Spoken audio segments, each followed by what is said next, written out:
Merci de choisir le Volcan News pour vous informer. Mesdames et messieurs, c'est l'heure du journal. À présent, les sommaires. Le décès du pape François, lundi 21 avril 2025, marque le début d'une période de 9 jours de deuil pour l'Église catholique en République démocratique du Congo. Comment l'Église catholique s'organise-t-elle pour gérer cette période délicate? Les éléments des réponses dans ce journal. Et puis commémoration des 100 ans d'activité de l'Institut congolais pour la conservation de la nature ICCN, lundi 21 avril 2025. Vous suivrez ici dans ce journal Emmanuel Demerode, directeur provincial de l'Institut congolais pour la conservation de la nature. Voilà tout pour les sommaires, à présent le détail.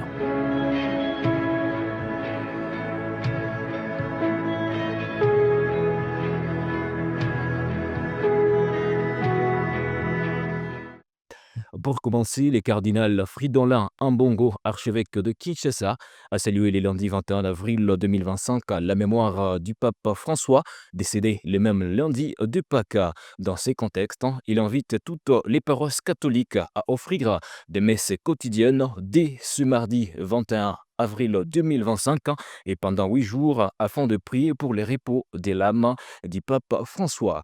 Je vous propose ici de suivre la réaction du gouvernement congolais à travers Patrick Mouyaya, ministre de la Communication et Médias Kantassé. Le chef de l'État congolais a rendu un hommage solennel à la mémoire de celui qu'il considère comme un grand serviteur de Dieu et dont la vie a été un témoignage éloquent de foi, d'humilité et d'engagement indéfectible pour la paix, la justice et la dignité humaine. Pour le président Tshisekedi, les Congolais en particulier garderont un souvenir impérissable de l'héritage spirituel du pape François, parce que ses prières ferventes, notamment lors de ses messages Urbi et Orbi, ont toujours porté une attention spéciale à la République démocratique du Congo, invoquant la paix et la réconciliation dans les pays. L'Église catholique de la République démocratique du Congo a décrété 9 jours de deuil en mémoire du pape François, a indiqué le cardinal Fridolin Ambongo, archevêque métropolitain de Kinshasa, au cours d'une messe à la cathédrale Notre-Dame de Kinshasa. Le cardinal Ambongo a également annoncé son déplacement dès ce mardi pour Rome afin d'assister aux obsèques et au conclave pour l'élection du nouveau pape. À la suite du décès du pape François, le cardinal Kevin Farrell, âgé de 77 ans, assume le rôle de Camerlingue, nommé à cette fonction pour le pape François lui-même le 14 février 2019. Il est désormais chargé de plusieurs missions cruciales durant cette période de transition. Il va assumer bon nombre de responsabilités au sein de l'Église catholique. À l'occasion du centenaire du Parc national de Virunga célébré lundi 21 avril 2025 à Béni, Emmanuel Demerode, directeur provincial de l'ICCN, Institut congolais pour la conservation de la nature et chef du site de parc, a dressé un bilan optimiste malgré les immenses défis sécuritaires auxquels fait face cette aire protégée, désormais classée patrimoine mondial de l'UNESCO. Suivez. Passe au gouverneur militaire du Nord Kivu, le général-major Évariste Kakule Somo, et à un public venu nombreux de Mérode a salué les efforts de conservation menés depuis la création du parc en 1925. Il a également rappelé que le parc avait attiré jusqu'à 15 000 visiteurs en 2015 avant que la situation sécuritaire ne se dégrade, tout en soulignant l'importance de l'implication des populations locales dans la gestion et la préservation du site. De son côté, le gouverneur militaire à l'origine de cette initiative commémorative a réaffirmé son engagement à lutter contre toutes les formes d'atteinte à la sécurité du parc. Cependant, cette célébration intervient dans un contexte extrêmement tendu. Les parcs font face à des pressions multiples, une forte densité démographique, des activités agricoles qui empiètent sur les zones protégées, une pêche souvent illégale dans le lac Édouard, la coupe des bois, le braconnage, ainsi que la production de charbon à l'intérieur même du parc. Ces menaces sont aggravées par la pauvreté extrême des communautés riveraines et la faiblesse de l'application des lois environnementales. À 100 ans, le parc national de Virunga reste un symbole de résilience et d'espoir, mais son avenir dépendra de la paix, du soutien communautaire et d'un engagement politique fort à tous les niveaux.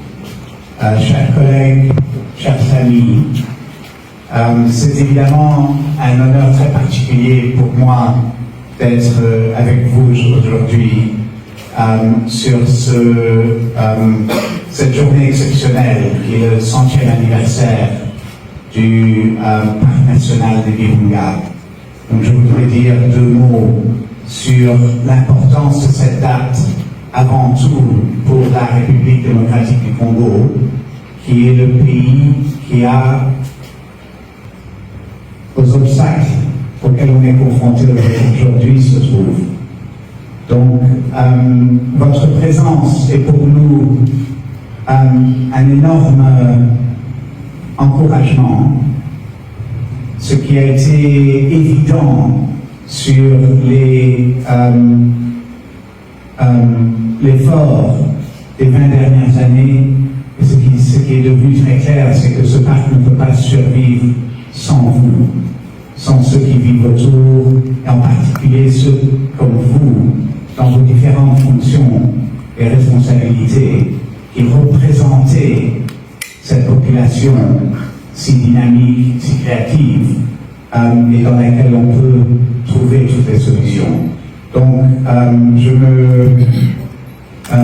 me permets de laisser mon discours à ces derniers mots, et je vous remercie infiniment de votre présence aujourd'hui. Un homme soupçonné de vol a été brûlé vif par la population en colère dans le quartier d'Ochour en commune de Karissim, bien sûr, dans la ville d'Igouba, la nuit du lundi à ce mardi 22 avril 2025. Détail.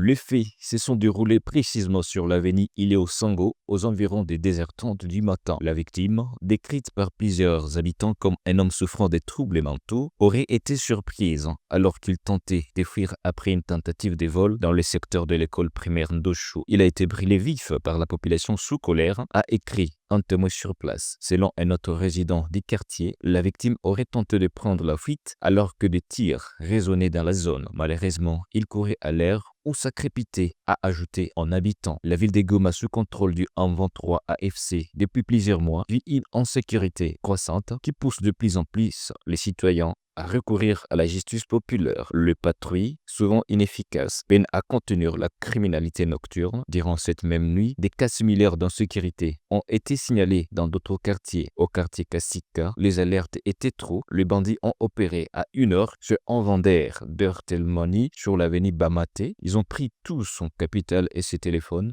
Heureusement, Dieu a préservé sa vie, témoigne un proche de la victime. Une vive tension a été vécue entre les forces de l'ordre et la population locale après l'assassinat d'un jeune homme par des bandits armés non identifiés dans les quartiers Saïko en ville de Boma, dans la province du Congo central, à l'ouest de la République démocratique du Congo. Suivez.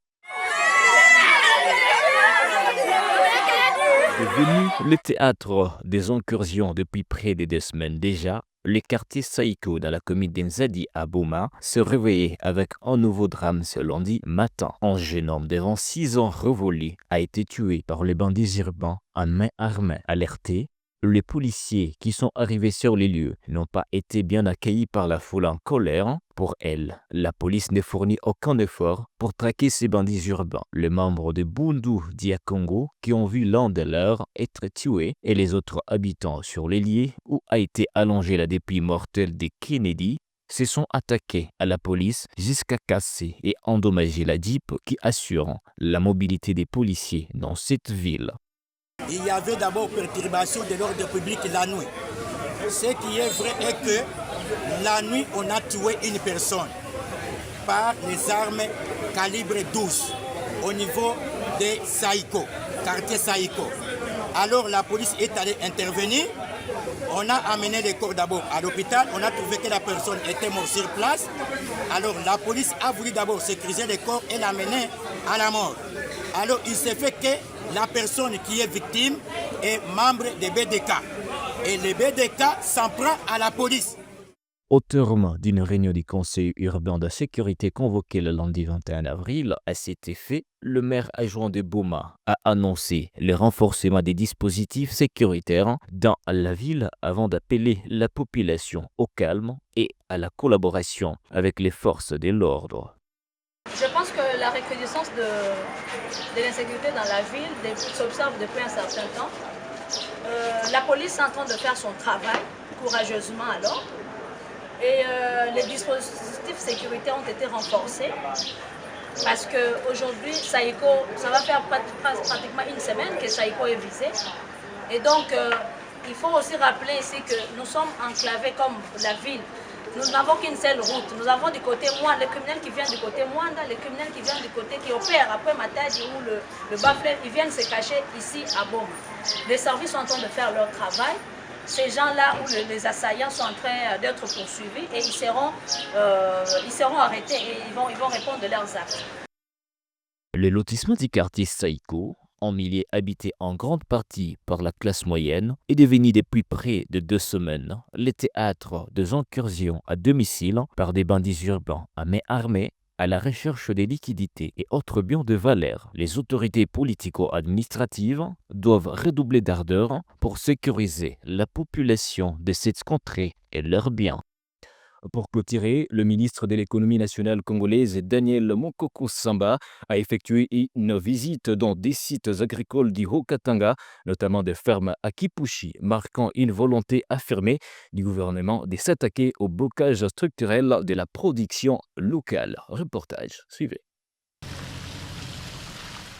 C'est sous une fine pluie qui a arrosé la Provence que le vice-premier ministre et ministre de l'économie nationale, Daniel Mokoko Samba, a entamé le week-end dernier une visite d'inspection sur plusieurs sites agricoles de la province du Haut-Katanga. Objectif, évaluer les capacités de production de maïs et identifier les obstacles à la performance du secteur agricole local, la Famterra, dans le territoire des Kasenga, exploité par la société africaine Milling Company Congo. Sur place, le vice-premier ministre a découvert des installations modernes, dont des moissonneuses connectées par satellite et des tracteurs capables de couvrir plus de 1000 hectares. Le directeur général Raïm Drolia a présenté à l'heure haute les défis majeurs du secteur, notamment les contraintes fiscales, l'urgence d'acheminer les intrants agricoles avant la fin novembre et la nécessité d'un accompagnement de l'État pour sécuriser la production. L'entreprise prévoit une récolte de 8 à 9 tonnes de maïs par hectare grâce à des semences sélectionnées et un matériel performant. La visite s'est poursuivie au village de Malambwe dans le territoire de Kipushi sur les sites de la société Go-Congo. Ces complexes agro-industriels combinent culture vivrière, élevage bovin et infrastructures sociales. Son administrateur, Charles Bigambois, a dénoncé l'absence d'un cadre légal spécifique à l'agriculture et une taxation estimée à 2 millions de dollars qui fragilise la compétitivité des produits locaux face aux importations. Nous avons été vraiment honorés par la visite du vice-premier ministre, ministre de l'économie. Il est descendu très bas à la population pour palper du doigt les difficultés que peuvent éprouver la population par rapport à la nourriture et consorts. Et il voulait bel et bien se rassurer que cette fois-ci, il n'y aura pas de hausse des prix liées aux spéculations par rapport au manque de maïs, ainsi de suite. Comme on dit toujours, gouverner, c'est prévoir. Monsieur le vice-premier ministre a fait vraiment une bonne prévention et nous sommes très sûrs que nous allons bien récolter et il n'y aura pas ces problèmes de spéculation de la farine parce que les récoltes seront très bonnes. Nous avons aussi donné nos différentes difficultés auprès du Premier ministre, du vice-premier ministre et nous sommes très sûrs et très sereins qu'il nous a écoutés et bientôt nous aurons des retombées positives. Le vice-premier ministre a terminé sa tournée par une visite de l'entrepôt de maïs de la société Africa Bull Logistique, située dans la ville de Lubumbashi. Le gouvernement de la République démocratique du Congo est résolument engagé à soutenir la production locale des maïs et à anticiper toute pénurie pouvant entraîner une hausse de prix. Pour pouvoir atteindre cette production de 7, 8 ou 9 tonnes par hectare, nous sommes obligés de faire notre plantation dans les temps. Ça veut dire respecter le calendrier, au mois de novembre, finir notre plantation afin de pouvoir maximiser notre production dans les temps. Cette année spécialement, nous avons pu respecter le calendrier. Nous sommes rassurés que notre production sera meilleure parce que nous avons fini de planter au mois de novembre et nous avons eu la chance d'avoir des équipements qui nous ont permis d'être dans le temps. Et nous sommes rassurants et sûrs et confiants que nous aurons une bonne production cette année. So we are pretty sure we'll get the targeted yield and good crops. C'était un grand plaisir de nous avoir choisis pour vous mettre parfait de l'actualité de ce mardi 22 avril 2025. Merci à vous, messieurs et dames, de nous avoir suivis. Portez-vous bien, vous et les vôtres. Au revoir.